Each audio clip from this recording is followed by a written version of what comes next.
podemos dar comienzo, ¿verdad? Y agradecer a los intensivistas de adultos, en este caso por ahora estás tú, pero está invitado también el profesor Alberto Biestro, el doctor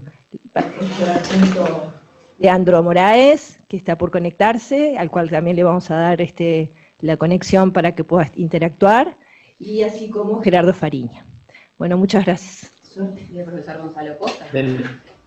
Perdón, en lo presencial, dentro de los no pediatras intensivistas, al profesor agregado, jefe del servicio de neurocirugía del Hospital Pereira Rosell, el doctor Gonzalo Costa. Muchas gracias.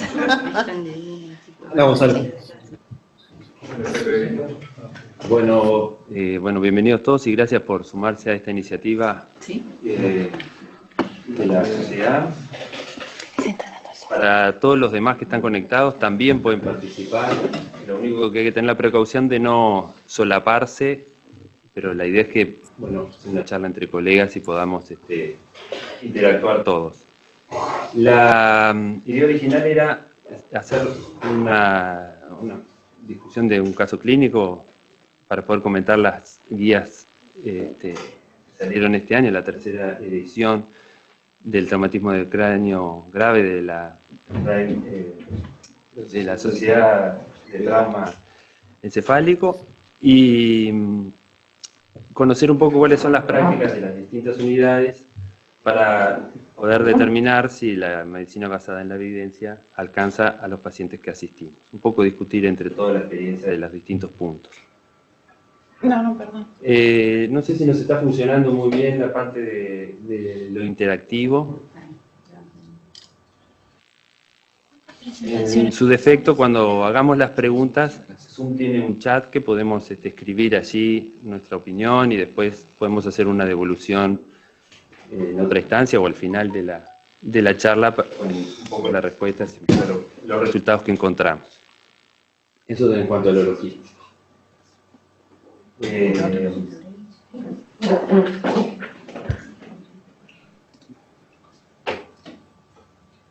¿Esto es lo de ustedes? Sí. Bueno.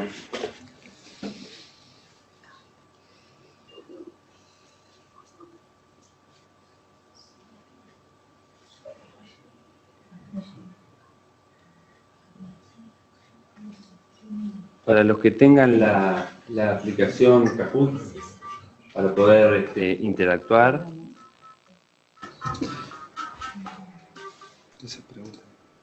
799473 el PIN.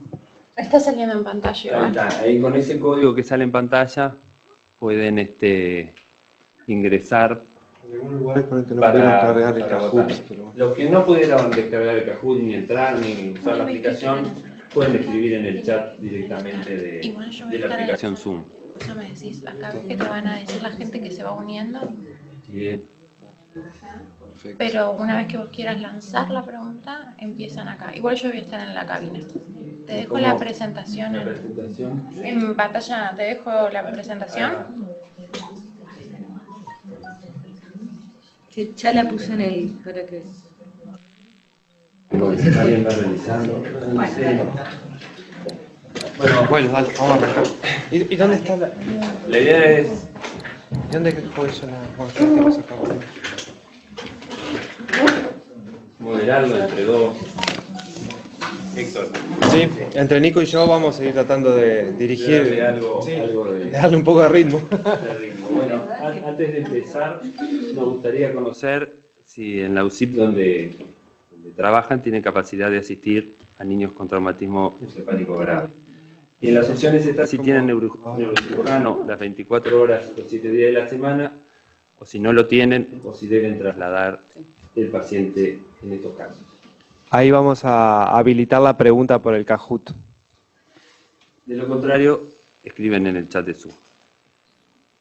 Y tener una noción también de cuántos pacientes con TEC graves son admitidos en las unidades, o más o menos qué experiencia tienen, más o menos por año, cuántos pacientes con TEC grave asisten en los lugares de trabajo. Bueno, Hasta ahora se han conectado solo 4 a Kahoot, a medida que vayan, Bueno, para que sea más representativa. esa es la 1. Lo que tenés ahí es la capacidad de asistirte grave. Entonces, si no lo podemos hacer interactivo, nada, Sí, va sí. a ir un poquito, pero Sí, lanza la si alguna UCI en particular no tiene la capacidad de asistir los Claro. test graves, o todas, o por ejemplo las del interior del país, si lo resuelven en su lugar, lo tienen que trasladar. Esa sería una de las preguntas que nos interesaría plantear en la mesa para saber cuál es la realidad de Uruguay. un poco, o sea, que si hay que trasladarlo, ¿cuántos kilómetros más o menos se tiene que trasladar? Eso es lo que nos cuentan un poco por el chat. La idea de la presentación, no sé si está apareciendo. Sí. No sé en cuál estás vos.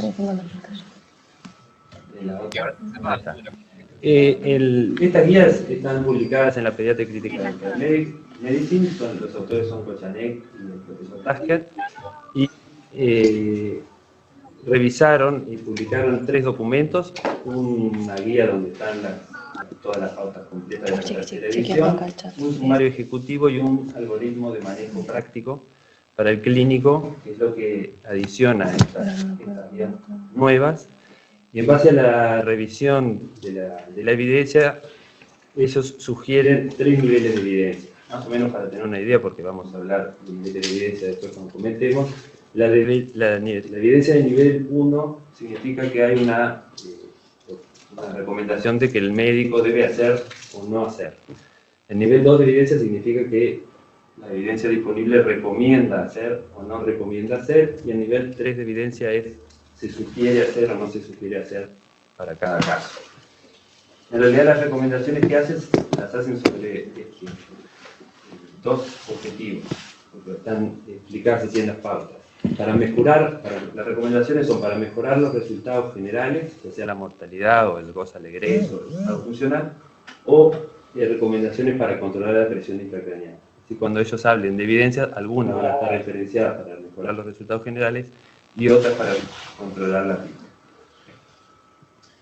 El caso clínico que vamos a usar, que vamos a comentar para desencadenar la discusión, es una niña de 12 años, sana previa, de 50 kilos, más o menos en el percentil 75 de peso, que sufre un accidente de tránsito urbano, como pasajera en auto, y es embestido por un ómnibus. El acompañante tiene un politraumatizado grave, la niña queda atrapada en el vehículo, lo cual tiene que ser rescatada, y tiene una pérdida de conocimiento breve inicial. Es asistida por la emergencia móvil, cuando la asisten las referencian un Glasgow de 11, una tendencia al sueño que está reactiva el dolor, normotensa con una frecuencia cardíaca de 100, con entrada de aire bilateral, pulsos presentes, un abdomen poco depresible y un nivel osteoarticular sin fracturas evidentes. La trasladan inmovilizada con unas medidas periféricas y pasando cero fisiológico en menos de 15 minutos. Cuando llega al centro asistencial es ventilada en el tomógrafo por caída de la escala de grado. Estas son las tomografías de cráneo que muestran una lesión nacional difusa fina con focos contusivos hemorrágicos múltiples, sobre todo a nivel frontal izquierdo, uno frontal derecho, temporal izquierdo y uno gangliobasal, con una hemorragia pequeña en cuernos occipitales en el orificio de Monroe, sin desviación de la línea media y compresión esfalifinal dosis. Aquí viene la parte, empezamos a preguntar cómo actuaría cada uno, ¿no? Todavía no.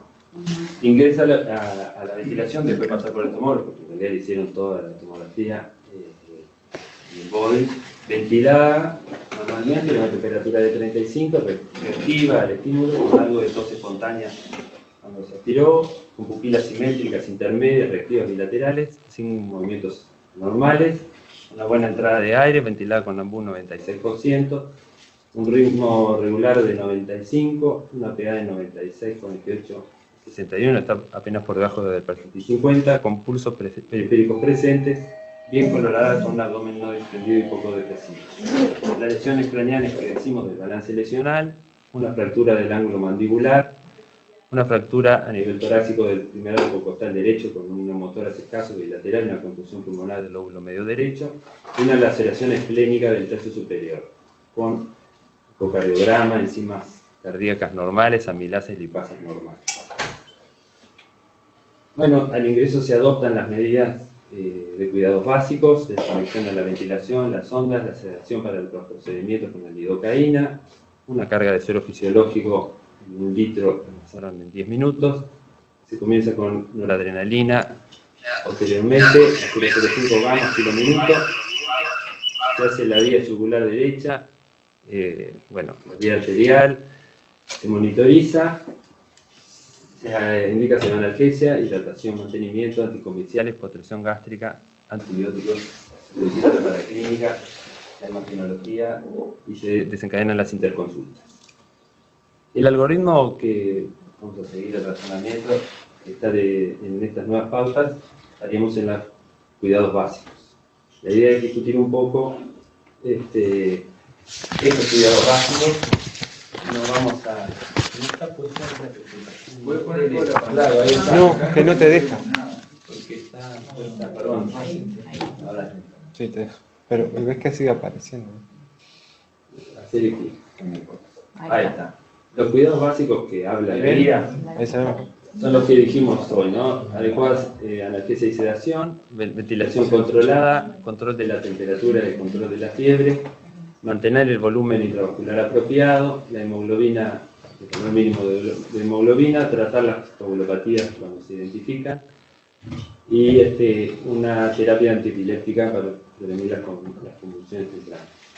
Lo de la cabeza, la posición neutral de la cabeza, 30 grados, y mantener la fiebre no lo vamos a discutir porque hay evidencia acá demostrada. Nos interesaría saber ahora, si querés la próxima, Vamos. ¿cómo maneja la pseudoanalgesia durante el tratamiento de niños con TEC grave? Y ahora Hacerles necesitamos que esta hablen. La idea es interactuar. No es ni una Claro, clase una clase, teórica, En ni el presentar una caso teórica. clínico en particular se usó una infusión continua de opiáceos y benzodiazepinas. Pero queríamos saber un poco qué opinión, qué manejo de las siguientes opciones ustedes están acostumbrados a usar o utilizan, o si alguien quiere hacer algún comentario con respecto a la pseudoanalgesia. Y ahí sí, les pedimos que nos den su parecer con respecto a las opciones que pusimos, o si usan alguna opción diferente para este objetivo. Preguntale a Pedro si usa benzodiazepinas. Ahí está. Bueno, vamos a aprovechar que está el doctor Pedro Grille. ¿Cuáles serían las opciones que él utiliza habitualmente en su UCI? Y después hablamos nosotros. Puede ser ninguna de esas también, que no está puesto así. Puede ser.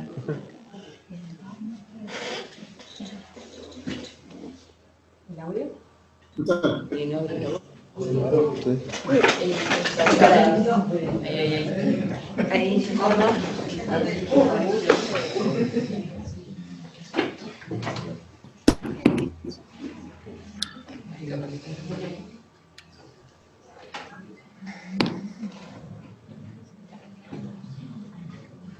Qué cagado.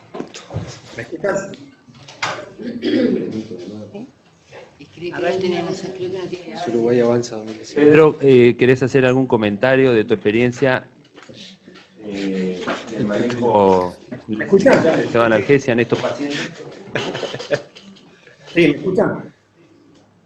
Sí, ahora sí. Ahora sí. Sí, ¿me escuchan? Bien. Bueno, la opción más utilizada en general en adultos, y bueno, esta es una niña de 12 años, es casi un adulto, o por lo menos. Nosotros utilizamos benzodiazepinas y opiáceos, pero también se puede utilizar propofol, cualquiera de las opciones. En Uruguay hay mucho más experiencia con benzodiazepinas y opiáceos en infusión continua. En verde está prendido. Yo no llego. ¿Alguien más quiere hacer algún? Muchas gracias, Pedro. ¿Algún comentario más? En el caso específico del caso que presentamos también se usó midazolam fentanil específicamente. Y acá la discusión que queríamos abrir era sobre todo ver lo que recomienda la guía con el uso de la pseudoanalgesia en infusión continua o en bolo, ¿no? Ahí está. Y ver cuál sería lo que proponen las nuevas guías. Claro, sí, de la Si revisión cambia de algo la... anterior. Incluyen una recomendación de la pseudoanalgesia con el fin de asegurar la pseudoanalgesia adecuada y ellos la evidencia que revisaron apoyan la combinación de benzodiazepinas y opiáceos. En infusión continua. En infusión continua. Lo que ellos, de la revisión, para el control de la presión intracraniana, los bolos de midazolam y fentanil no se asocian con una mejoría de la PIC cuando se usan así en bolo, tampoco de la presión de perfusión cerebral, y dicen que es más se puede asociar con efectos nocivos por los efectos hemodinámicos y el riesgo de hipoperfusión cerebral y la isquemia secundaria, ¿no?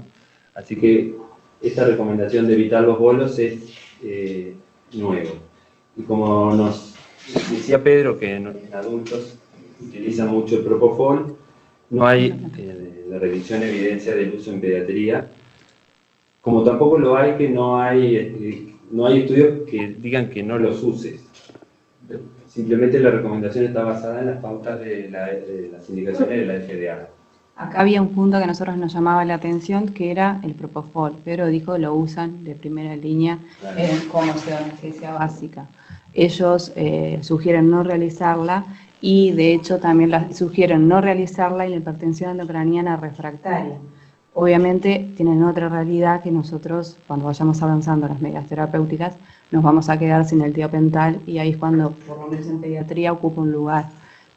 Bueno, y en esto queríamos ver las diferentes opiniones. Alicia, vos tenés experiencia en esto.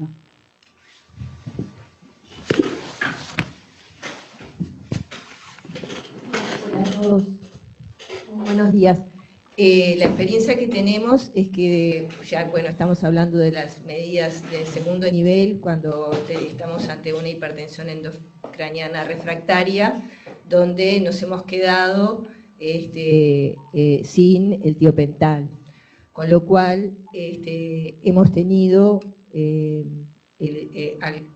algunos pacientes en los cuales, como medida de salvataje, habiéndole hecho ya la decompresiva, que eso es lo que no me quiero adelantar y que es la medida que nosotros, en conjunto con los neurocirujanos, codo a codo con Gonzalo Costa, lo hacemos en forma precoz, pero cuando persiste la hipertensión endocraniana refractaria, hemos usado propofol con eventos algunos adversos porque baja la presión de perfusión cerebral. Entonces eso es lo que me parece más importante a destacar con respecto al tener cuidado. No así hemos tenido problemas con la coagulación, ni con la acidemia, ni con la ni con ninguna lesión a nivel hepático. Hemos tenido problemas porque todo niño que está sedado, analgesiado y con hipertensión endocraniana refractaria, tenemos dos objetivos terapéuticos, y es bajar la PIC y mejorar la PPC. Y el propofol nos baja la presión de perfusión cerebral. No sé, Leandro y Pedro, si tienen la misma experiencia.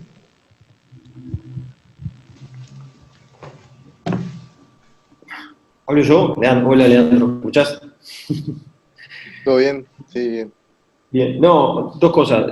Una cosa es la analgesia y sedación para controlar el tratamiento basal, y otra cosa es el tratamiento de la hipertensión intracraniana. Las dos cosas se pueden usar por los dos objetivos. En el caso de los efectos sobre la presión intracraniana, los bolos, cualquiera sea, disminuyen la presión de perfusión, o tienden todos, los opiáceos, las benzodiazepinas y el propofol, todo tiene efecto deleterio. Y las dosis altas de benzodiazepina, de opiáceo y propofol, todos disminuyen la presión arterial, y es uno de los problemas. Por eso es que siempre tiene que estar ajustado al control de la PIC y de la PPC, como decía Alicia. En el Uruguay tenemos un problema, como decían, que el tiopental para el tratamiento de la hipertensión intracraniana refractaria, que no se opta por otras medidas, se opta por anestésicos. Los barbitúricos no tenemos disponibilidad en este momento y utilizamos el propofol. El problema del propofol es las dosis y el tiempo. No se recomienda más de 1 o 2 miligramos kilo hora y por más de 72 horas. Usados en ese rango son seguros. Bien, clarísimo. Seguimos. Otra de las preguntas que yo había pensado también para compartir con los colegas que trabajan con adultos es, si se enfrentan, En pediatría esta es la regla y no la excepción. Por ejemplo, estamos discutiendo esto y el nivel de recomendación que nos pone esta guía es 3. ¿Ustedes también tienen niveles de recomendaciones más altos o también les toca manejarse con estos niveles de recomendaciones? No hay nivel clase 1 para ningún tratamiento de la hipertensión intracraniana en adultos, excepto discutible en la decompresiva y discutible. Todos son nivel de evidencia bajo. Y para los sedantes y analgésicos, más aún. No hay ni siquiera de nivel de evidencia 2, es todo 3. No hay. Impecable. Eso, quería saber cuál era la realidad de ustedes, también con respecto a la toma de decisiones. Dale, impecable. Avancemos. Bueno, en cuanto a la ventilación mecánica controlada, como medida de soporte básico, tampoco hay mucha discusión ni nada nuevo en esto. Mantener la PO2 objetivo de entre 90 y 100, la PIP para exponer menor a 50%, y en la revisión no surge ningún nivel de PIP recomendado como objetivo de oxigenación, y la recomendación es en base a la ventilación minuto objetivo de mantener una normocapnia entre 35 y 40, no sugiriendo la hiperventilación profiláctica, por lo menos en las primeras 48 horas como medida temprana, ¿no? Salvo medida de segundo nivel. Otro punto que nos gustaría discutir es cómo estimar y lograr la normovolemia, qué tipo de solución las primeras 48 horas y el manejo de la vía enteral. Esto no es para agotarlo, pero un tema que nos parece importante destacar, sobre todo para niños o adolescentes que pueden ser obesos, es qué peso del paciente consideran al ingreso, porque eso va a tener implicancias en la reanimación con volumen, en ajustar el volumen TIDAR para una ventilación protectiva, y eso, indicación de disculpen un segundo, lo tendrían que, la idea es responderlo oralmente porque con Kahoot estamos teniendo muchos problemas, entonces les pedimos que respondan las preguntas, que participen y que nos digan qué peso del paciente considera el ingreso y cómo lo hace. Sobre todo para los niños que ingresan con obesidad. Bueno, si alguien quiere hacer algún comentario, sabiendo que el balance hídrico positivo tiene impactos negativos en la... Y esto es una invitación para alguien que quiera presentar el tema, porque es un tema en sí mismo también. Sí, ya lo sé. Claro, pero me parece que mezclar el obeso crítico ahora en traumatismo es todo un paciente, ¿no? Es todo un capítulo. Fue un Ateneo de Garrafa, claro. Por eso me pareció. No, de esto creo que son, si querés responderte, son dos cosas, ¿no? Que en la ventilación el volumen TIDAR se ajusta por peso ideal, ¿no? Y la medicación se ajusta por el peso corporal, por la distribución, la grasa, creo que queda por ahí. Eso, la idea era mostrar cuándo cuándo usar el peso ideal calculado en base a los percentiles y cuándo el peso real, sobre todo el peso ideal para fluidos y el volumen TIDAR, ¿no? Nada, una salvedad. La niña en el caso clínico estaba dentro de los percentiles, está por encima del percentil 50, pero no tenía una obesidad.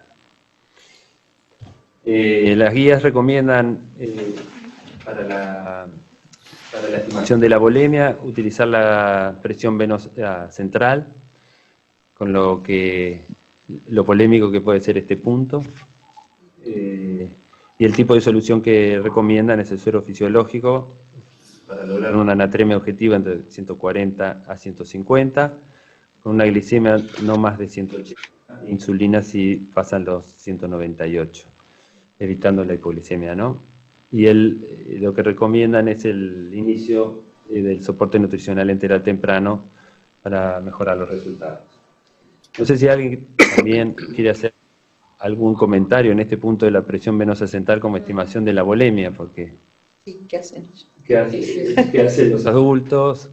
¿A qué valor le dan ustedes? Y también en pediatría, ¿qué tanto valor le damos o qué tan frecuentemente lo hacemos para estimar la volemia? ¿Algún comentario? ¿Me escuchan? Sí. Sí. Bueno, en realidad estimar o lograr normovolemia en un paciente crítico, cualquiera sea, autopediatría es misión imposible. Nadie sabe cuál es la normovolemia. Lo que sí nosotros siempre preconizamos y buscamos es evitar la hipovolemia. Eso es más fácil. Eso es más fácil que lograr normovolemia. Nadie sabe cuál es la normovolemia y evitar la hipovolemia básicamente es evitar valores extremos de la PVC con todas las discusiones y los problemas que tiene la PVC, pero básicamente una PVC baja es lo que tratamos de evitar, y sobre todo lo que estamos haciendo con las medidas dinámicas. Las medidas dinámicas de la variación respiratoria, ventilación mecánica de la presión, nosotros determinamos si ese paciente va a responder o no al volumen. Esto es necesario agregar volumen. Con eso nos manejamos. Evitar la hipovolemia más que lograr una normovolemia, que no hay parámetros ni criterios determinados.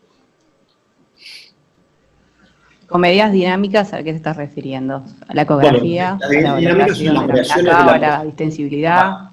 Las variaciones dinámicas son la variación arterial con las variaciones respiratorias. Eso es lo único que en ventilados Pedro, ha mostrado. salió entrecortado justo cuando estabas hablando. Repito, las variaciones dinámicas son las variaciones dinámicas de la presión arterial en función de las variaciones respiratorias.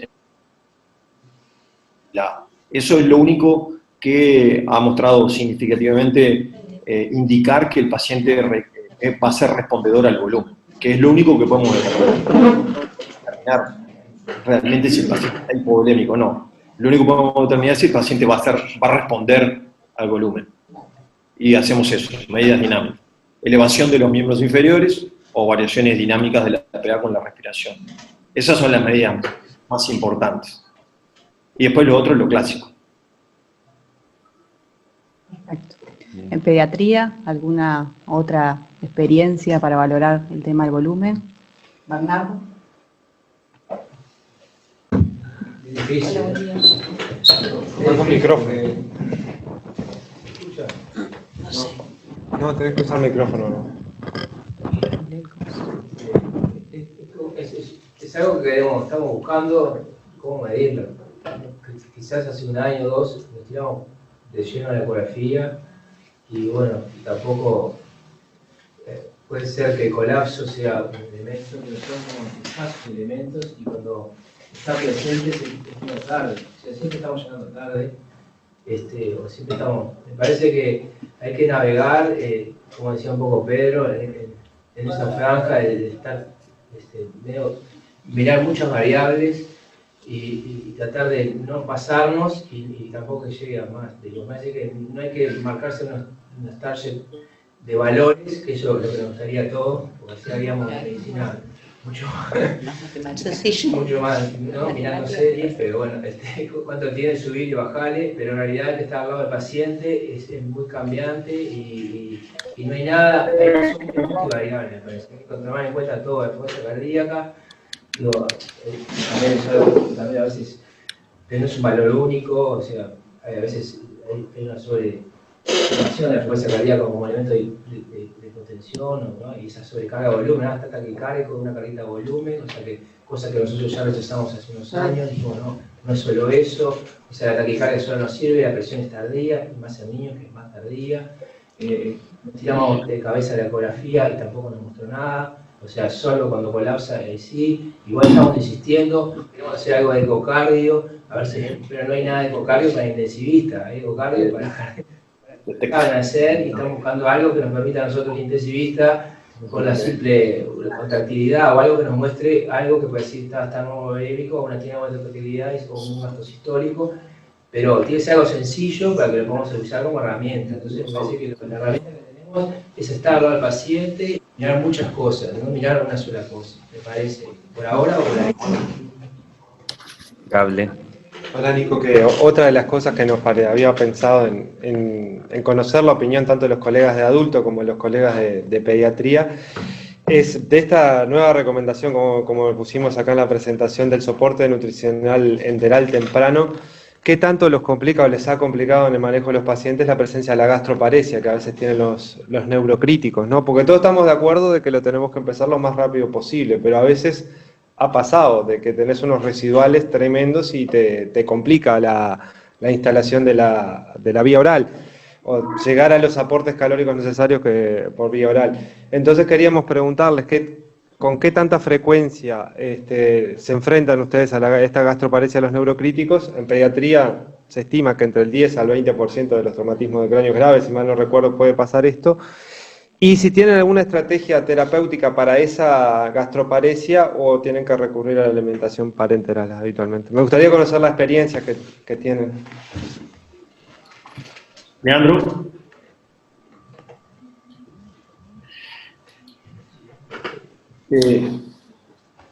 ¿Me escuchan? Sí, te escuchamos bien. Nosotros tenemos gastroparesia, pero muy raramente eso interfiere en la nutrición gástrica. Nosotros hacemos en casi todos los pacientes nutrición gástrica y no tenemos mayores problemas. No utilizamos nutrición parenteral por gastroparesia en la gran mayoría de los pacientes. Existe la nutrición pospilórica, que eso es una opción en la gastroparesia, porque la nutrición parenteral tiene otras complicaciones infecciosas, sobre todo, que tratamos de evitar. Pero no es un problema en adultos. Entonces, como primera opción ante la presencia de gastroparesia, si no podés la alimentación gástrica, es colocación de sonda transpilórica, ¿no? Al menos esa estrategia usas vos. Exacto, sí. Compañeros de pediatría, ¿qué experiencia han tenido con eso? ¿Qué? Transpilórica. Sí, nosotros nos enfrentamos con ese problema, que habitualmente no conseguimos colocar sondas transpilóricas. Solo con endoscopía, ¿no? Solo ahora trófica. Sí, claro, exacto. A ver, esperen. Para pediatría no ha sido un problema la nutrición enteral precoz. Me parece que está bueno destacarlo. Nosotros tenemos un promedio de nutrición, de inicio de la nutrición, a las 48 horas están los niños con nutrición enteral. Y tenemos que preconizar el no uso de la alimentación parenteral. Y hay evidencia de que eso mejora el pronóstico, previene la neumonía del ventilador y la translocación bacteriana. Y en realidad, del análisis de los pacientes de UCIN, todos a las 48 horas están con nutrición enteral. O sea que me preconizo que eso no sea un problema, porque salvo excepciones, como tuvimos el último paciente que tenía una estenosis esofágica, excepción total, esto no tiene que ser un problema y tiene que ser una norma. Que a las 48 horas, además no es nuevo en las pautas, esto ya en las guías del 2003 y que están refrendadas en las del 2012 y ahora reforzadas, ellos ponen las 72, pero nosotros a las 48 ya los tenemos con nutrición enteral. Sí, es la reafirmación del grado de evidencia. Sí. Seguimos. El otro punto es que nos gustaría conocer cuáles son los criterios para transfundir glóbulos rojos en estos pacientes. Han salido guías el año pasado de transfusiones. Bueno, las tres opciones que pusimos ahí, un valor mínimo de 7, un valor mínimo de 10, o siempre, o si alguien tiene algún otro comentario con respecto a esto. Las guías hacen recomendaciones en este punto. Hola, ¿me escuchan? ¿Me escuchan? Sí, Leandro. ¿Hola? Sí, te escuchamos. Te escuchamos. Disculpen la interrupción. Hacer una... ¿Se escucha? Sí. Sí. ¿Sí? Yo no sé si es que tengo... Sí, te escuchamos perfecto, Leandro. No escucho bien, pero está perfecto. No, respecto a la colocación de la sonda gástrica, nosotros todavía seguimos viendo en el TEC grave la colocación a través de la vía nasal, sin haber chequeado, obviamente cuando hay clara evidencia de traumatismo del piso anterior de la base de cráneo, en general no, pero a veces el traumatismo no es tan evidente clínicamente. Todavía seguimos viendo en pacientes en coma primario sondas que vienen del prehospitalario colocadas por vía nasal. Y en general eso no tiene mayor, digamos, complicación, pero obviamente que si existe fractura del etmoides, puede ser que alguna sonda vaya hacia intracraniano, ¿no? O sea que ese punto siempre seguimos insistiendo de colocar la sonda por vía en coma, en el prehospitalario, por vía oral, orogástrica. Muy bien. Respecto a la gastroparesia, no vemos mayor problema con el manejo por vía gástrica. En general usamos prokinéticos dentro del protocolo y evitamos la metoclopramida porque hemos visto, y está publicado claramente, que puede generar ondas lentas de presión intracraniana. O sea que usamos mosapride o Domper, pero no metoclopramida, sobre todo en la etapa más aguda, en la cual uno piensa que la hipertensión intracraniana puede, si ya la desarrolló, pues evitar. Bueno, muy bien. Continuamos entonces con las recomendaciones con respecto al uso de los glóbulos rojos en el traumatismo de cráneo grave. Esto iba a ser votado también por el Cajut, pero como esto sí fue que cambió, ¿no? Nos manejábamos habitualmente con un mínimo de hemoglobina de 11 y ahora la propuesta es ser más permisivos y manejarnos con un mínimo de 7 gramos de decilitro para indicar la transfusión. Esto sí es algo que cambió. Sí, lo que los autores hacen hincapié que todas las recomendaciones que hablan de valores mínimos de tratamiento son justamente eso, valores mínimos de tratamiento. La hemoglobina, la presión de perfusión cerebral y el valor de target de la PIC son valores umbrales. En este caso es el valor mínimo, lo que no quiere decir que este valor recomendado sea el óptimo para el paciente particular. Entonces los valores objetivos mínimos son de 7, pero no significa que para ese paciente otro valor sea el que más esté adecuado. Siempre queda a juicio del clínico tratante la decisión de transfundir o no. Eso también se plantea, ¿no? Y lo que pasa es que acá tenés que tener en mente que puede tener otra patología asociada, sobre todo los politraumatizados, que puede tener otro tipo de trauma que te esté requiriendo por sangrado o por otra causa, que tú repongas eso y llegues a un valor mayor. Exacto. Lo mismo con la transfusión de plasma. Ellos sugieren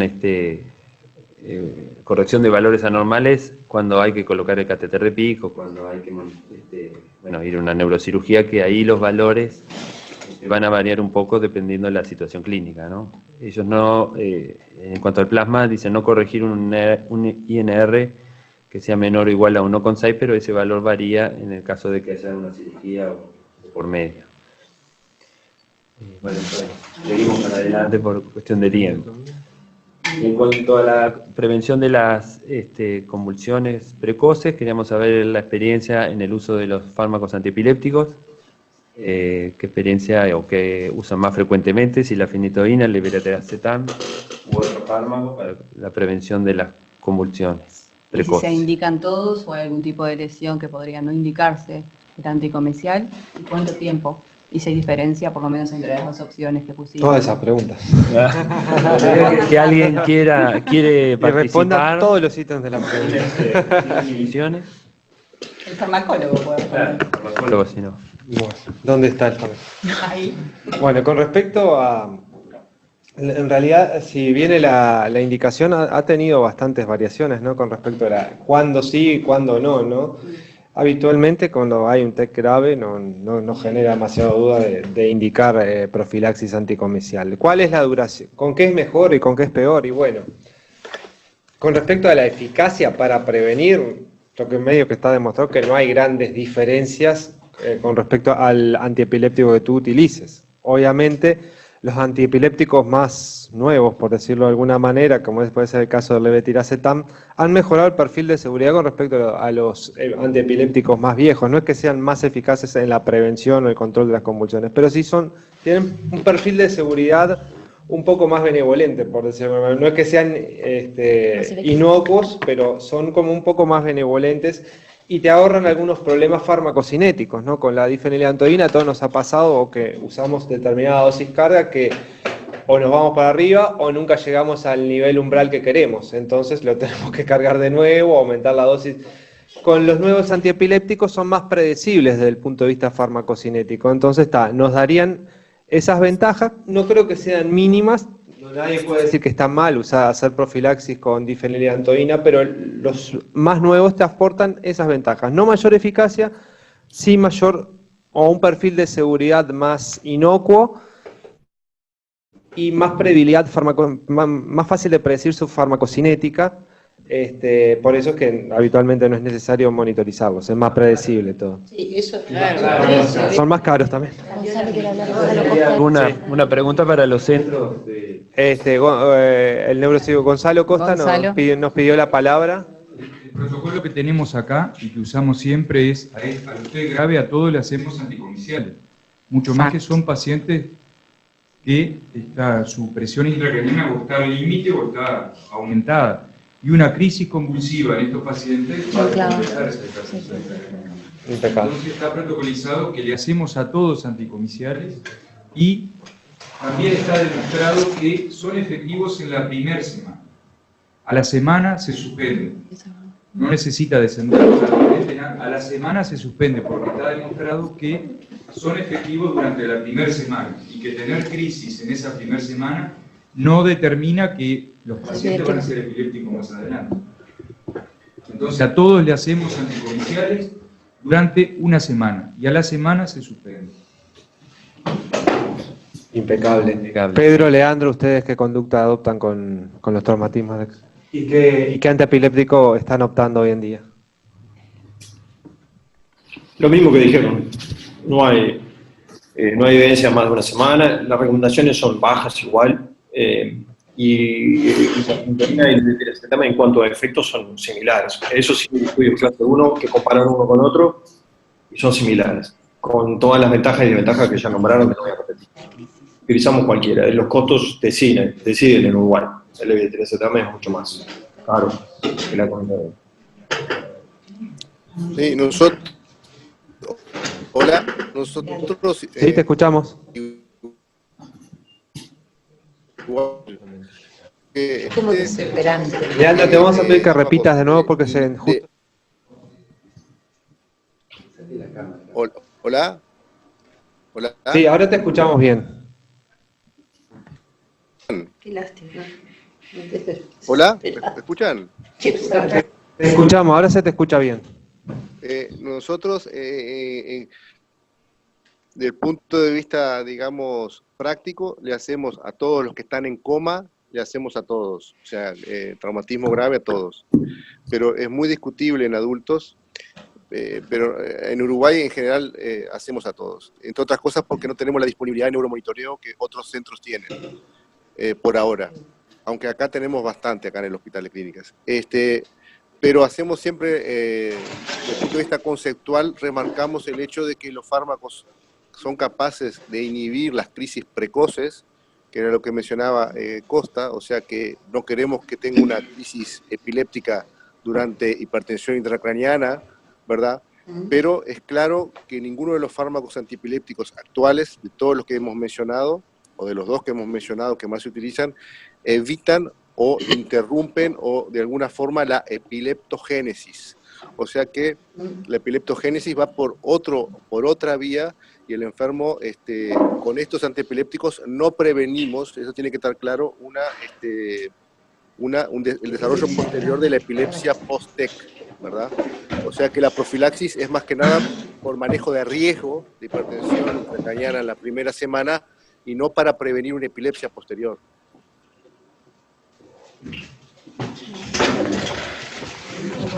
Muy bien. ¿Alguna otra pregunta, algún comentario más? En casos de lo contrario, seguimos avanzando. Ahora vamos a centrarnos en el monitoreo. Bueno, nos gustaría saber qué capacidad de monitoreo tienen los centros donde trabajan. Allí hay una serie de opciones. Estaría bueno que se escriban por chat para que nosotros después las podamos revisar y hacer una devolución. ¿Está?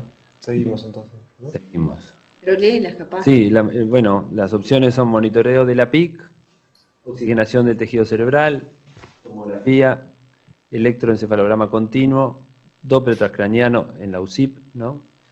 Y monitoreo después de hemodinámico de la PEA invasiva, onda de pulso, bueno, para el cálculo de la presión de perfusión cerebral. En el caso clínico que estábamos comentando, en realidad no se colocó la monitorización de PIC, basado en el fundamento de que las lesiones eran mínimas, que no tenían efecto de masa, no tenían edema cerebral, y teniendo en cuenta el balance lesional. No tuvo episodios de deterioro clínico durante la neuroprotección de las primeras 48 horas y se hizo un seguimiento tomográfico a las 20 y a las 72 horas. A la tomografía, a las 20 horas de la primera tomografía, muestra focos contusivos hemorrágicos, en realidad una tomografía sin cambios, con reversión de algo del sangrado residual ventricular. Bueno, las pautas recomiendan el monitoreo básicamente para dirigir las decisiones del tratamiento. Y ellos sugieren la evidencia, la revisión de la evidencia de nivel de clase 3 sugiere el uso de la monitorización de la PIC basado en que los pacientes con PIC menores de 20 tienen mejores resultados, pero es basado en un valor umbral. Y básicamente lo que manejan los autores es que si no se monitoriza la presión intracraniana, el algoritmo para la decisión clínica queda un poco atascado, ¿verdad? Para las decisiones posteriores, porque todas las recomendaciones son básicamente en base a la PIC. Me gustaría saber en este punto un poco la opinión de que si siempre monitorean la PIC, en qué grado de utilización usan esta monitorización y cuáles serían los fundamentos para no usarlas desde el punto de vista quirúrgico. Gonzalo, acá me gustaría que hablaras de la indicación que tiene este paciente de monitoreo, ¿no? Más allá del caso clínico. Bueno, nosotros siempre estamos a fin de monitorizar la PIC, es un elemento más. Y antes siempre discutíamos pacientes que nos parecía que no tenían indicación de PIC, como los pacientes con lesión axonal difusa, porque clásicamente leemos que la lesión axonal difusa cursa sin hipertensión intracraniana. El tema es que los traumatizados no leen los libros y no son lesiones puras, que puede haber otras cosas, especialmente en los niños que tienen un cerebro muy reactivo, muy proclive a hincharse, a edematizarse. Entonces, ante la mínima duda en un paciente en coma, personalmente estoy afín siempre a colocarle un tornillo de PIC. Y ante la duda, le colocamos el tornillo de PIC. Si la PIC es normal, a los 2 o 3 días se lo sacamos. Es preferible eso que hacer las cosas medio al barrero o sin ningún parámetro de la presión intracraniana. ¿Existe consenso entre todos los neurocirujanos con respecto a esa conducta, Gonzalo? Está bueno porque después depende pila a veces también del neurocirujano con el que estás de guardia para tomar la conducta, ¿no? Te puede decir, yo no estoy de acuerdo porque eso de que se sugiere utilizar la monitorización de la PIC tiene nivel 3, y eso es verdad también. Está bueno para discutirlo. Si me preguntás a mí, yo estoy de acuerdo con monitorizar la PIC, pero pueden existir otros colegas que piensen diferentes. Entonces, bueno, lo que piensan los demás colegas, no sé, pero en los niños especialmente está más indicado porque son los que, como dije recién, el cerebro es mucho más reactivo, tiene mucho más chance de hacer hinchazones cerebrales, edema cerebral. Lo que piensan los demás colegas, no sé, pero esto es evidencia. Y un paciente que está en coma y que muchas veces tiene otros traumas, porque no solo tiene trauma de cráneo, tiene trauma de tórax, trauma de abdomen, o que hay que tenerlo ventilado por algo, En esos pacientes especialmente indicamos la monitorización de la PIC, porque tampoco podemos llevarlo a cada rato al tomógrafo. Y lo otro es cuando vemos la pupila, cuando dilató la pupila, ahí ya llegamos tarde, no tenemos que llegar a la pupila, tenemos que mucho antes tener controlada la presión intracraneana. Por eso no sé lo que piensan los demás, pero esto no es lo que piense o lo que yo creo o yo lo creí, eso es evidencia científica. Y un paciente en coma, si alguien duda o el intensivista pide que le pongan un tornillo de PIC, en lo que es personal, no tengo duda, le pongo el tornillo de PIC y si es normal se la sacamos a los 2 días. Impecable. Los demás colegas de pediatría, ¿qué realidad nos hemos enfrentado con Bernardo? Bernardo. ¿Alcanzaste Bernardo? Pero en realidad lo que no decimos es el algoritmo oculto, que es un poco lo que decía Gonzalo. Si no le ponemos tornillo de PIC, es tomografía a las 24 horas o antes si sucede algo. Y mientras tanto le miramos a la pupila. Y no tenemos pupilómetro. Cuando inventemos el pupilómetro, ¿no? Una gotita que le caiga, que nos muestre, es muy difícil, digo, ¿no? Y de hecho pasan las complicaciones y llegamos media hora tarde, como dice Gonzalo, porque cuando vemos el cambio pupilar, llamamos al neurocirujano, pasarlo por el tomógrafo y después llamamos, o sea que ya llegamos tarde, o sea, por más que de ahí estiremos todas las drogas que vienen ahora, el proceso ya avanzó. A veces retrocede, pero a veces no retrocede. Entonces me parece que ese algoritmo oculto, que es el que tenemos, no le ponemos tornillo, hacemos una tomografía mañana. Mientras tanto, que te guarden y la pupila. Lo que pasa que ahora, en realidad, este tema yo creo que está como planteado que se debe hacer obligatoriamente el monitoreo de la PIC. Y ahora ya se va más allá. El monitoreo es multimodal. Hay un montón de otros tipos de tecnología que tenemos que tener, que tenemos que pelear en las diferentes UCI para lograr asistir a los pacientes neurocríticos. El Hospital de Clínica tiene diferentes tecnologías a la nuestra y estaría interesante que ellos hablen de su experiencia, desde el monitoreo con MIRS, el monitoreo electroencefalograma continuo. ¿Qué más tienen, Alicia, ellos? Le preguntamos a Leandro. Leandro, vos nos escuchás, ¿nos podés contar cómo es la monitorización que hacen con el ingeniero? Sí. Sí, claro. La verdad, cuando escuchaba al neurocirujano,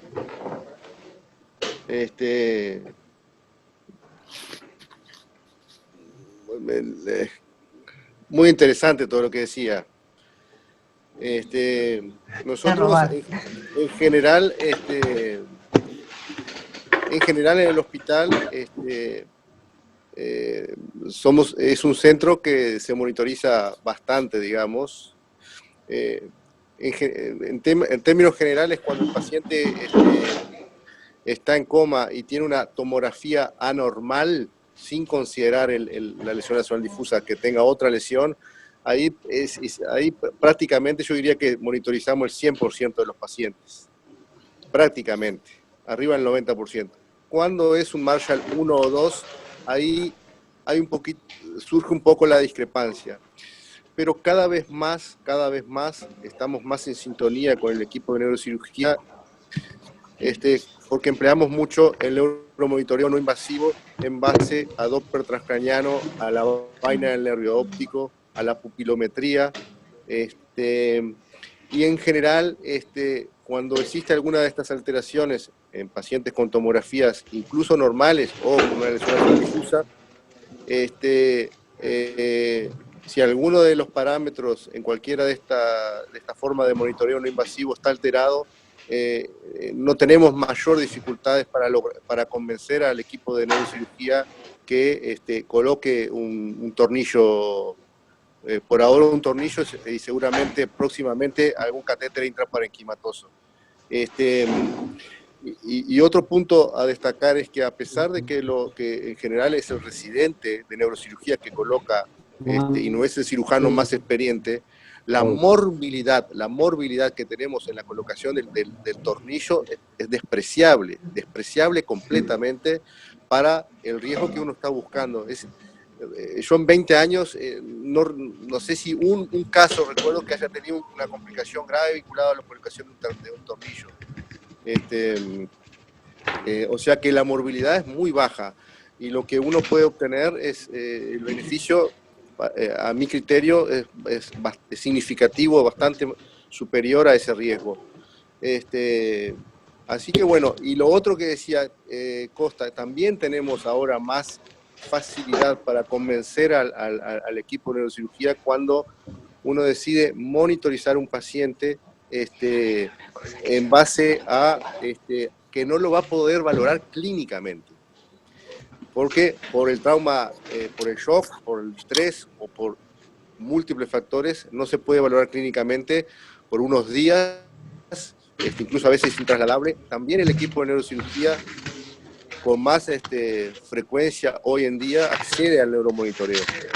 Nosotros nos quedamos tranquilos de no monitorizar a los pacientes en los cuales el Doppler, la ecografía, son de cierta, están en rangos de seguridad, y mejor aún cuando el enfermo que viene de pronto en coma, cuando uno lo estabiliza, hace una valoración y de pronto el score motor del Glasgow es una afección apropiada o incluso si responde orden. Obviamente en esos casos con un Marshall 1 o 2 no monitorizamos. En los otros, en general, mantenemos una vigilancia estricta del monitoreo no invasivo y ante la duda pasamos al tornillo. Impecable. Continuamos, ¿no? Seguimos, sí. Bueno, seguimos. En realidad, después las otras recomendaciones para la monitorización son la oxigenación cerebral a través de la PPRO2. ¿Dónde quedamos? Ahí está. Que lo que sugieren también es un nivel 3. Lo que sugieren es que si se usa, mantengan umbral de más de 10. Y la otra recomendación... Que eso en realidad de lo que respondimos en ninguna unidad de terapia intensiva pediátrica estaba disponible.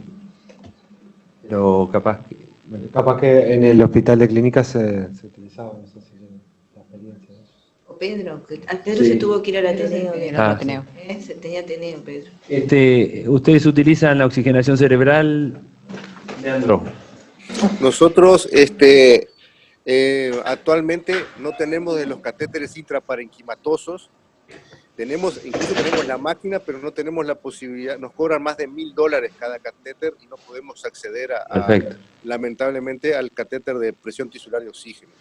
Hacemos oxigenación cerebral a través, y tampoco podemos hacerlo en forma continua como nos gustaría, porque también los optodos para el NIRS nos salen caros y no podemos ponérselo a todos por varios días y cambiarlos diariamente, etcétera.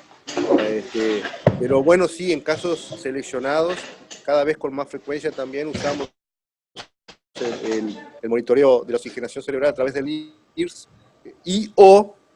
sobre todo cuando el paciente está en hipertensión intracraniana refractaria, el golfo de la yugular. Usamos menos que antes, porque ahora tenemos el NIRS, pero cuando el paciente entra en hipertensión intracraniana refractaria, ¿verdad? Entonces, cuando la morbimortalidad y el riesgo es mucho mayor, en general hacemos o tratamos de hacer golfo y NIRS. El NIRS no podemos hacerlo hoy en día, todos los días, permanentemente, 24 horas, como si fuera saturometría. Lamentablemente todavía los costos nos impiden acceder a los optodos con la frecuencia, con la cantidad que se necesita, digamos. Pero sí, entre otras cosas, porque los cambios en la oxigenación cerebral no siempre son resultado de un aumento de la presión intracraniana. O sea, puede haber desaturación cerebral, hipoxia cerebral, sin un aumento claro de la presión intracraniana, porque cuando hay un aumento de presión intracraniana, uno trata la presión intracraniana y no tanto la oxigenación, pero es bien claro que hay pacientes que tienen aún en rango de presión intracraniana normal, desaturación cerebral y valores críticos de presión tisular de oxígeno o de saturación a nivel del NIRS. En esos casos el algoritmo de tratamiento es diferente. En adultos, hasta ahora no está demostrado que realmente tratar en base a la PIC más la presión tisular de oxígeno mejore los resultados en cuanto a la morbimortalidad. Sin embargo, está en curso ahora el BOOST 3, que es un randomizado multicéntrico que justamente está tratando de probar si el manejo con PIC más presión tisular de oxígeno importa desde el punto de vista de la morbimortalidad de los enfermos. Y hay una bien perfecto para presentar el algoritmo. Sí. Avanza, porque también el tiempo. Sí, se nos está yendo el tiempo. El algoritmo está planteado por 3 rutas, después, que es la ruta de la oxigenación cerebral, de la perfusión cerebral y del control de la PIC. Con respecto al control de la PIC, el algoritmo muestra todas las terapias disponibles, que son todas recomendaciones sugeridas, y la única que es evidencia grado 2 recomendada son la terapia hiperosmolar. Antes de pasar a eso, me gustaría discutir, o que lo voten en la aplicación o en el coso, en el chat, qué valor de PIC utiliza como desencadenante. Creo que ya lo hemos hablado. En este caso, las opciones que habíamos puesto eran 15, 20 o 22. ¿Y cuánto tiempo esperamos, una vez que tenemos los cuidados básicos instrumentados, para seguir avanzando en el tratamiento luego de una intervención de la PIC? 5 minutos, 10 minutos o 20 minutos. Capaz que pasamos. Alicia. Básicamente, y esto también venimos de adulto, el umbral terapéutico, que nos permite realizar una terapéutica escalonada, aditiva y racional, es 20. Pero tenemos 3 excepciones en pediatría: el niño menor de 1 año, el niño que ya está decomprimido y el niño que tiene una lesión temporal. Ahí somos más exigentes y hacemos terapéutica. Seguimos avanzando en la terapéutica cuando estamos por encima de 15. Esa es nuestra experiencia. La otra pregunta es el tiempo. ¿Cuánto tiempo? 20. 20 minutos, 5 minutos, 10 minutos. El tiempo. No entiendo la pregunta. El tiempo que tú te tomás con esa presión para cambiar de terapéutica, agregar terapéuticas para descenderla. Lo que pasa es que nosotros, cuando tenemos un valor de PIC,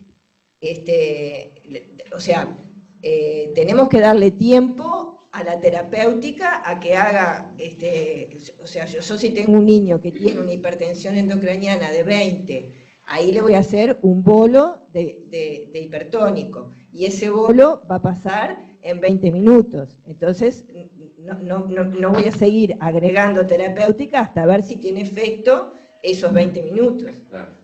Bueno, la terapéutica la iniciaste inmediatamente, el bolo de... Claro, a mí el chiquilín me tiene 20 de PIC, y entonces le empiezo inicio el bolo, además de que ya lo tengo con una infusión continua de suero salino hipertónico a 1 mililitro kilo/hora. Me sube la PIC, sé que el que me va a trancar es la natremia, y que me pongo como límite 160, y si el niño persiste con PIC elevada, le voy a dar un bolo que pase en 20 minutos. Hay autores que te permiten 20 a 30 minutos, lo que pueda, ¿verdad? Un bolo de 1 a 2 mililitros kilo. Y entonces tengo que esperar, y veo si es un respondedor a eso. Si no, tengo que seguir en otra medida. No sé si me expliqué o algo muy bien. El inicio de la terapéutica es inmediata y le das el tiempo suficiente para que actúe antes de iniciar la segunda terapéutica. Exactamente. Pero a su vez yo tengo que ver si ese niño tiene una lesión de tipo swelling, que es tan frecuente en pediatría, o si ya está desarrollando una isquemia. Entonces voy a ir a lo que es el segundo nivel, o sea, ya estamos ahora avanzando en el último nivel terapéutico. Perfecto. Sí, las recomendaciones hablan de esos valores, de umbral de 20, y de iniciar las terapias inmediatamente a los 5 minutos, con las excepciones que comentaba. Siguiendo adelante, bueno, un poco hablar de qué tipo de terapia hiperosmolar están acostumbrados a usar.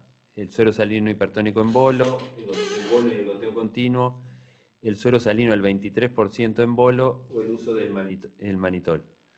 Acá nos gustaría conocer un poco la experiencia en cuanto al suero salino hipertónico al 23%, si hay alguien que lo usa y tiene alguna experiencia, o quieren hacer algún comentario al respecto de este punto que dicen las guías.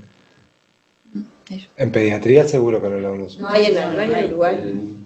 No, tendrías que hacerlo con... Preguntale a Leandro si tienen ellos, si lo hacen. Leandro, ¿algún comentario o experiencia? No. Sí, nosotros yo lo vi usar en el exterior, pero nosotros en general usamos al 7,5%. No, el 23% en el exterior, pero no en Uruguay. En Uruguay usamos 7,5% para el bolo para el tratamiento de la hipertensión intracraniana. Las perfusiones las hacemos con el 3%. Perfecto. Continuamos entonces. Yo lo único que quería aclarar, porque si usamos solución salina hipertónica, que es algo muy barato y que usamos lo mismo, nosotros hacemos bolos al 3%, Leandro, pero bueno, podemos, que es lo que está recomendando en las pautas. Pero si usamos salino, no usamos manitol. Eso porque aumenta la osmolaridad y me impide continuar con la terapéutica hiperosmolar. Eso, si uso uno, no uso el otro. Ahí hay una presentación, están las dosis recomendadas del bolo y la infusión continua, ¿no? Sí, en cuanto a la recomendación 2 que hacen esta pauta es al bolo salino hipertónico al 3% y se basa en el estudio de Steven Shane, entre todas las terapias donde lo subieron de evidencia a nivel 2. O sea, es una de las pocas cambios de la mejor nota al bolo. Después la infección continua con la dosis efectiva, bueno, las que discutimos acá, y el agregado del 23%, basado en 2 trabajos. En realidad la evidencia que usan es un trabajo pediátrico publicado en el 2015 y ahora en la última Pediatric Critical Care sale un nuevo trabajo sobre la terapia al 23%, realmente con descensos significativos en el valor de PIC. Creo que no hay acá. Que esto sería, bueno, no sé, interesante aprender porque es una disminución de la PIC más o menos de casi del 50% que refieren los trabajos, ¿no? En el control de la presión intracraniana. Bueno, siguiendo adelante, bueno, el uso de manitol está usualmente más asociado a la práctica clínica. Los autores no han encontrado evidencia porque no se han replicado estudios con las exigencias de investigación actual. Básicamente es eso, porque no ha habido estudios que utilicen el manitol ahora. Por eso no lo pueden recomendar ni cambiar de evidencia. Lo sugieren solo cuando hay contraindicación del hipertónico. Lo que hay que tener en cuenta son las contraindicaciones del hipertónico para usar el manitol, teniendo los cuidados de la repercusión hemodinámica que tiene el uso del manitol. Los que, cuando uno va a las guías, a las completas, las contraindicaciones son la trombocitopenia, la crisis o la insuficiencia renal. Y usan valores de límites superiores teniendo en cuenta la osmolaridad. Tampoco es un reper que nosotros tengamos acceso rápido en la clínica práctica. Bien, cuando usamos el algoritmo vuelve a hablar de la ruta de la presión intracraniana, el umbral que usa como desencadenante como objetivo mínimo, la presión de perfusión cerebral es bueno, queremos saber el valor mínimo, está también laudado que las pautas sugieren iniciar el tratamiento para lograr un mínimo de 40. Al igual que las transfusiones, es un valor mínimo, recomiendan o sugieren usar uno entre 40 y 50 para no quedar en el mínimo, ¿no? Y acá cabalga lo que decía Pedro Grille al principio, cuando un niño ya se acerca a lo que es un adulto. No sé, Leandro, ustedes ponen 60, ¿no? De objetivo de PPC. Nosotros, como eso depende un poco, nosotros ponemos en torno a 70. ¿Por qué? Porque hacemos el cerado de la PAM a nivel del cero cardíaco y el cerado de la PIC a nivel del Monroe. Ah, claro. Entonces, No están en el mismo nivel. cuando se hace la corrección, más o menos da 10 milímetros de diferencia. Más o menos. Perfecto. Así que tomamos 70, en torno a 70. Nunca menor de 60 y en general más próximo a 70, en términos generales. ¿Tá? Porque muchos centros, y en general previamente no se especificaba en los trabajos, era dónde se realizaba el cerado de ambas presiones, que actualmente se hace énfasis en eso para que todos se puedan comparar los trabajos. Todo el mundo ha ido migrando hacia cerar ambos valores a nivel del trago. Nosotros seguimos todavía, al igual que muchos centros todavía, pero por ejemplo cuando estuve en Inglaterra ceraban igual que nosotros y hace poco tuvimos una discusión al respecto y ellos ahora ceran las dos PAM y PIC a nivel del trago. Nosotros seguimos haciendo el cerado de la PAM a nivel de cero cardíaco y hacemos la corrección de acuerdo a la inclinación de la cabecera de la cama. Por eso es que tomamos un poquito. Igualmente, en adultos, creo que en pediatría también se va a venir en los próximos años, existe una fuerte tendencia, pero muy fuerte tendencia, de tratar de individualizar en base a la autorregulación cerebral los valores de tanto del umbral de PIC como también el umbral de PPC, ambos, ¿verdad?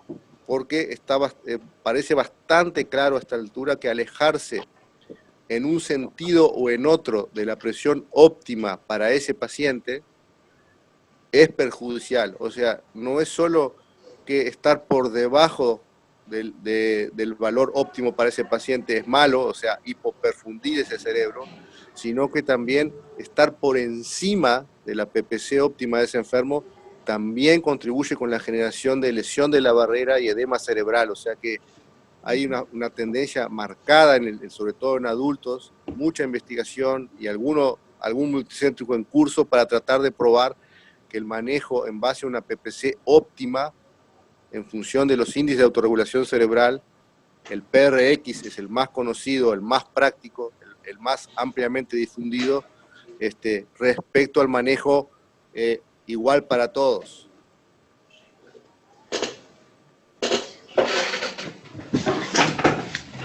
Perfecto, no, lo que tenemos que recordar en pediatría es que la edad promedio de los traumatismos encefalocranianos graves es de 9 años. Entonces, se asemeja, muchos de estos niños tienen un peso y una masa corporal más similar al adulto que al niño pequeño, con lo cual, creo que tenemos derecho, es un nivel 3, a no estar de acuerdo con las pautas y ser no tan permisivos y tirar a estar cerca de 60 y no de 40. En lo personal, el objetivo en UCIN lo ponemos en 60. Eso quería dar. Igual es muy interesante lo que dice, lo del cerado y después la monitorización. Nosotros ceramos distinto que adultos, que clínica. Nosotros ceramos a la altura del Monroe, ¿verdad?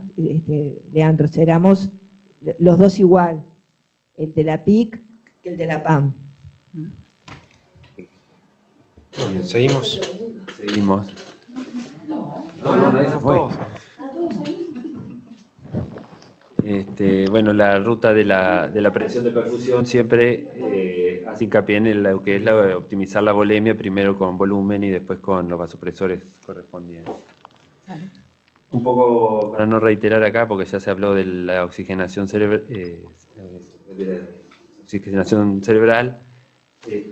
bueno, la dificultad sobre todo es integrar las tres las tres, toda la información, ¿no? Justamente porque medidas para tratar de aumentar la oxigenación pueden llevar a aumentos de la presión intracraneana, o sea, acá, no sé si, para no reiterar de nuevo. Yo me quedo con un punto que dijo Leandro, que es el monitoreo de la PIC, y a pesar de tener buena PIC, es una baja disponibilidad de oxígeno a nivel cerebral. Y eso creo que es a lo que apunta este protocolo, ¿no? A disminuir la morbilidad, la mortalidad, basados en lograr oxigenar correctamente el cerebro, a pesar de que tú tengas una PIC. No te quedes solo con la PIC, sino que avances un poco más. Y ahí es cuando te pone otras medidas, ¿no? En el algoritmo.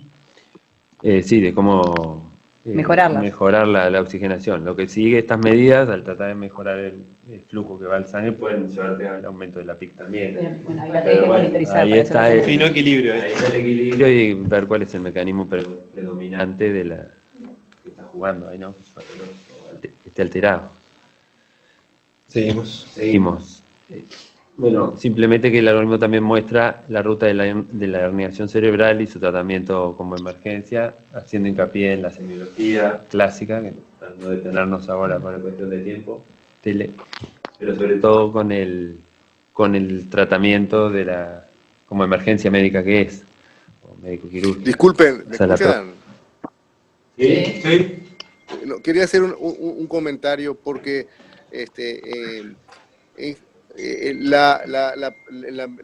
monitoreo de la presión intracraniana genera obviamente una seguridad para el equipo que asiste al enfermo. Sin embargo, también hay que siempre insistir en que la seguridad que otorga que no se transforme en una confianza tal de que como está monitorizada la PIC, si la PIC no se eleva, el enfermo no puede presentar neurodeterioro, de manera tal que por eso el resto del neuromonitoreo es importante y siempre insistimos que si pueden tener un pupilómetro, y sobre todo para cuando hay lesiones, si bien puede haber hinchazón, pero cuando hay lesiones focales, sobre todo temporales o basal o frontal basal, que son zonas que aún con presiones bajas, se altera antes la reactividad pupilar, antes que el aumento de la presión intracraniana. O sea, está bien documentado, o sea, eso, y seguramente la gente que tiene más experiencia lo debe haber visto, que si bien la presión intracraniana es clave, es un parámetro importantísimo a seguir, hay pacientes que presentan neurodeterioro, incluso herniación cerebral, ¿verdad? Sobre todo con lesiones focales a nivel temporal por la relación anatómica que tiene o frontal basal.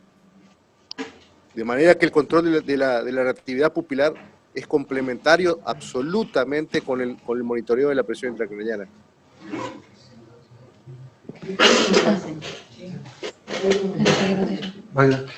Lo que yo quería preguntarle a Leandro, si de repente ellos ven utilidad en ver, cuando analizamos la curva de PIC, si tenemos una buena curva, tenemos suerte de tener una buena curva, por ejemplo, un aumento del componente P2, por ejemplo, puede indicar una pérdida de la compliance intracraniana, aunque tengamos un valor de pretensão de perfusión, un valor de PIC normal, por ejemplo, como cosas más sutiles que podamos ver, que a veces no tenemos disponibilidad enseguida del Doppler para monitorizar o de otras cosas, siempre, pero la PIC es algo que tenemos como a la mano de repente. Sí, nosotros le damos mucha importancia a la morfología de la onda de presión intracraniana, no solo al valor, incluso hay índices de compliance intracraniana, porque eso que tú mencionás obviamente es el consumo del buffer espacial, ¿verdad? Y lo sitúa el enfermo en la curva de compliance. Básicamente ese enfermo estaría sobre el codo de la curva de compliance, o sea, el mínimo agregado de un nuevo volumen intracraniano, sea por edema cerebral o expansión de un hematoma, crecimiento de una contusión, etcétera, puede hacer que ese enfermo rápidamente pase de una peak order, que está en general en el adulto, cuando está en el codo está entre 20 y 25, rápidamente puede tener una PIC de 40, 50, ¿verdad? Y herniarse el enfermo. Nosotros le damos mucha trascendencia y a esos pacientes que tienen su valor de presión intracraniana, digamos, del punto de vista del valor en un umbral aceptable, pero con una alteración de la morfología, somos bastante, pero bastante más exigentes con el nivel de natremia. Si está por debajo de 140, siempre lo mantenemos por arriba de 140 y en general nos aproximamos a 150. Lo mismo con la PCO2, si está por encima de 40, tendemos a ir hacia el 35, ¿verdad? O sea, tratamos de ser lo más estrictos posible, manteniéndolo dentro de lo recomendado, pero dentro del límite inferior o del límite superior de determinada variable que contribuya con que ese paciente tenga un poquito más de volumen para que si hay un crecimiento de alguna de las lesiones que tiene, o si va a aparecer una nueva, tenga mayor espacio.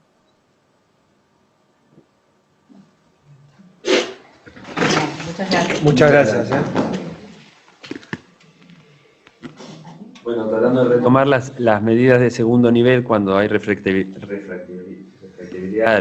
de la primera, el algoritmo las planteas todas en la misma línea, como están allí, teniendo en considerar la combinación de medidas, como también decía Leandro, ¿no? La hiperventilación con un valor de natremia un poquito más elevada, y dependiendo de la experiencia de cada centro.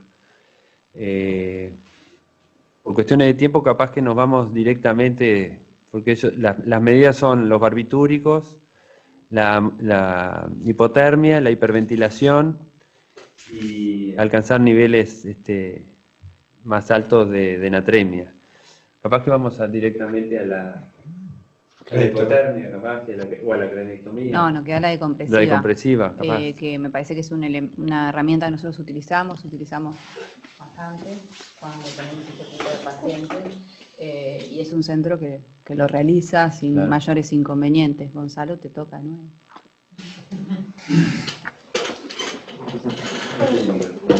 Ali.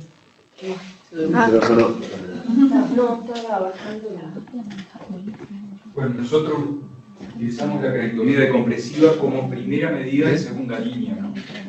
Fracasado el tratamiento médico, si no se logra controlar la PIC, vamos rápidamente a la decompresiva.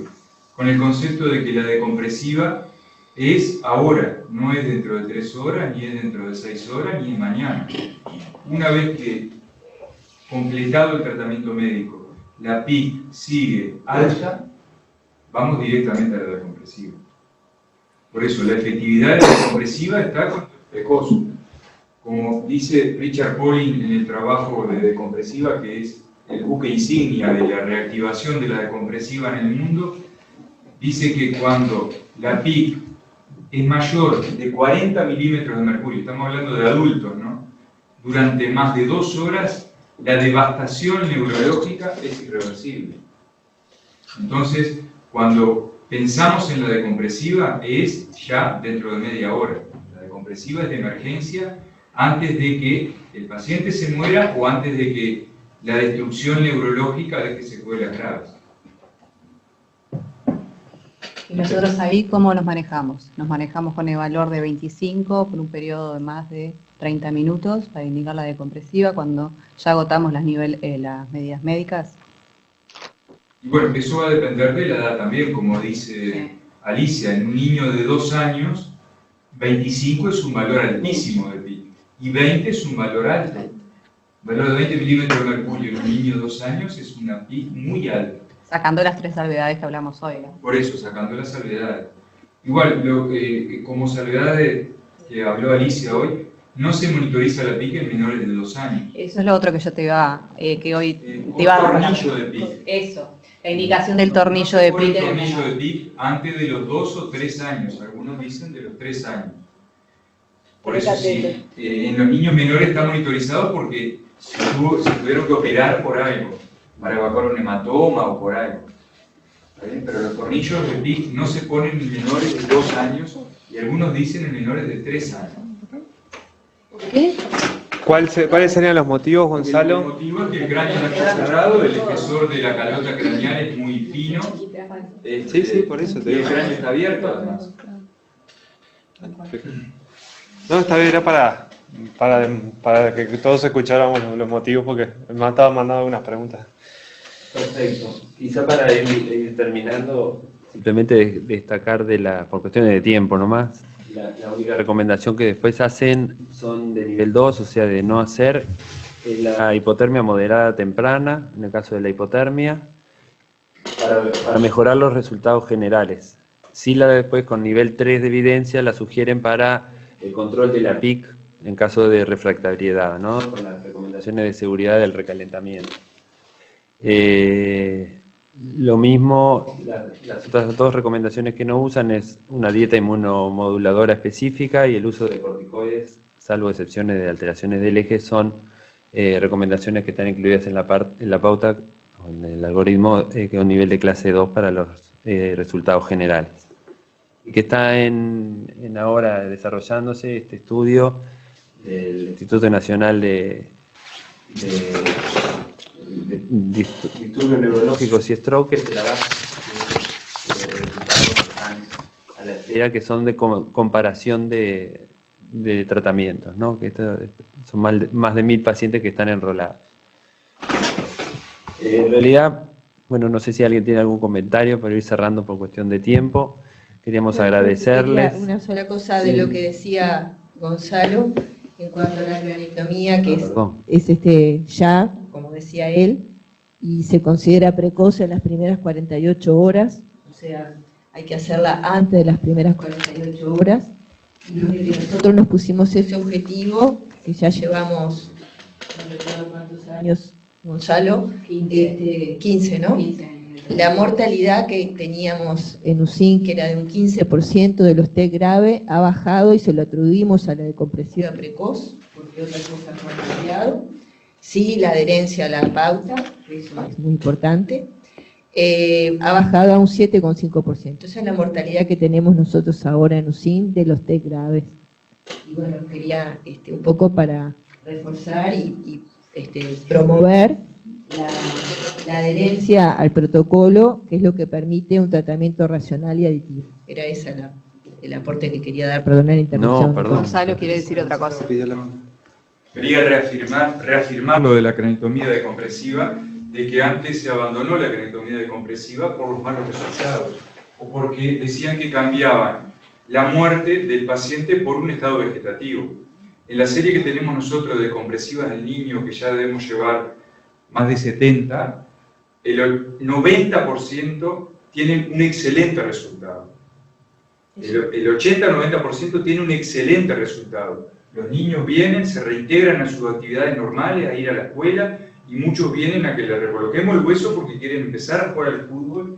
Niños que operamos en midriasis y algunos en midriasis bilateral. O sea que cambiamos por resultados muy buenos y en muchos casos excelentes.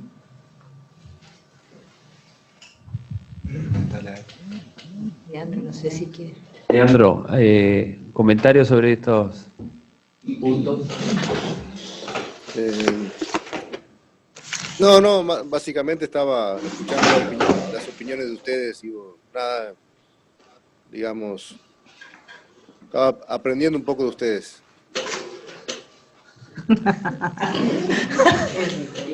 Es un gran, la humildad es grande. Bueno, una sola pregunta. Quererlos a ustedes. Queríamos agradecerle a todos, a los invitados, por el tiempo dedicado para acompañarnos en esta experiencia nueva.